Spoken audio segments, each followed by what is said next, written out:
Assalamualaikum warahmatullahi wabarakatuh. Kami dari kelompok 8 akan menjelaskan tentang Corporate Governance Standard dan tata kelola korporasi yang ada dalam suatu negara. Standar tata kelola perusahaan atau standar manajemen perusahaan menjelaskan secara rinci mekanisme pelaksanaan dan perlindungan kepentingan dalam hubungan timbal balik antara berbagai pemangku kepentingan dalam operasi perusahaan. Kepatuhan terhadap standar tersebut harus memastikan peningkatan kemampuan kompetitif perusahaan, pencapaian kondisi yang lebih menguntungkan untuk kegiatan investasi, serta fungsi pasar keuangan yang lebih efisien secara umum. Standar tata kelola perusahaan ditetapkan berdasarkan prinsip tata kelola perusahaan yang diadopsi oleh organisasi untuk kerjasama ekonomi dan pengembangan. 1. Memastikan dasar yang efektif kerangka tata kelola perusahaan. Kerangka tata kelola perusahaan harus mendorong transparansi dan pasar yang efisien, konsisten, dan supremasi hukum, dan mengartikulasikan dengan jelas pembagian tanggung jawab di antara yang berbeda, otoritas, pengawasan, pengaturan, dan penegakan hukum. 2. Hak-hak pemegang saham dan fungsi kunci kepemilikan.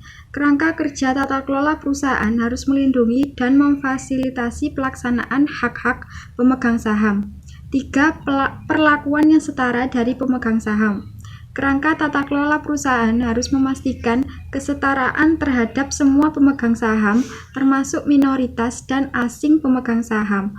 Semua pemegang saham harus memiliki kesempatan untuk mendapatkan ganti rugi yang efektif atas pelanggaran hak-hak mereka. 4. Peran pemangku kepentingan dalam tata kelola perusahaan. Kerangka tata kelola perusahaan harus mengakui hak pemangku kepentingan yang ditetapkan oleh hukum atau melakukan kesepakatan bersama dan mendorong kerjasama aktif antara perusahaan dan pemangku kepentingan dalam menciptakan kekayaan, pekerjaan, dan berkelanjutan perusahaan yang sehat secara finansial. 5. Pengungkapan dan transparansi. Kerangka tata kelola perusahaan harus memastikan hal itu tepat waktu dan pengungkapan yang akurat dibuat untuk semua hal material yang berkaitan korporasi, termasuk situasi keuangan, kinerja, kepemilikan, dan tata kelola perusahaan. 6. Tanggung jawab Dewan. Kerangka tata kelola perusahaan harus memastikan strategi bimbingan perusahaan, pemantauan manajemen yang efektif oleh Dewan, dan akuntabilitas Dewan kepada perusahaan dan para pemegang saham. Tata kelola korporasi di Asia. Beberapa penelitian yang telah dilakukan menyimpulkan bahwa pelaksanaan good corporate governance di Indonesia yang tergolong terburuk. Berdasarkan penelitian tersebut, terdapat beberapa kesimpulan yang diperoleh, yaitu aturan-aturan pelaksanaan good corporate governance itu sendiri belum tegas dan menyeluruh. 2. Pemenuhan hak-hak pemegang saham, khususnya pemegang saham minoritas, masih rendah. Ketiga, Dewan Komisaris belum efektif menjalankan fungsinya. Keempat, pengawasan kinerja direksi lemah.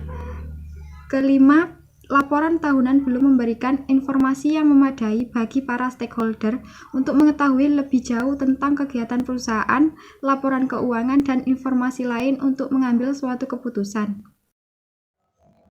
Ya, saya di sini akan menerangkan tentang 3 persoalan utama di Asia.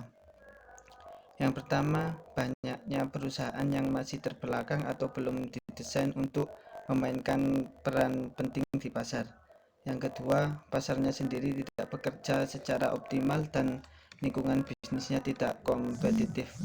Yang ketiga, sistem hukum yang lemah dan lembaga-lembaga yang menangani dan menjalankan aturan main itu sendiri maupun keseluruhan menegakkan peraturan administratif masih lemah, termasuk di dalamnya penegakan peraturan di bursa saham atau standarisasi laporan akuntansi.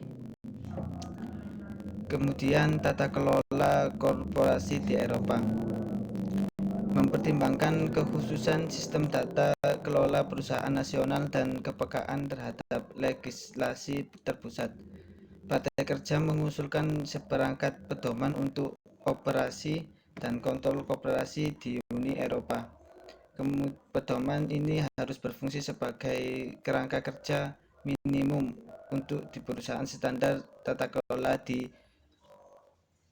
UE. Kemudian menurut Ekoda, Tata kelola yang baik didasarkan pada sejumlah prinsip, yaitu yang pertama melimpahkan wewenang, kedua mengambil keputusan profesional oleh tim yang efektif, ketiga akuntabilitas dan transparansi, keempat konflik kepentingan, yang kelima menyelaraskan insentif. Kesimpulannya, standar tata kelola perusahaan atau standar manajemen perusahaan menjelaskan secara rinci mekanisme pelaksanaan dan perlindungan kepentingan dalam hubungan timbal balik antara berbagai pemangku kepentingan dalam operasi perusahaan saham gabungan. Kepatuhan terhadap standar tersebut harus memastikan peningkatan kemampuan kompetitif perusahaan, mencapai kondisi yang lebih menguntungkan untuk kegiatan investasi, serta fungsi pasar keuangan yang lebih efisien secara umum. Sekian presentasi dari kelompok kami. Apabila ada yang kurang dimengerti, mohon ditanyakan. Terima kasih. Wassalamualaikum warahmatullahi wabarakatuh.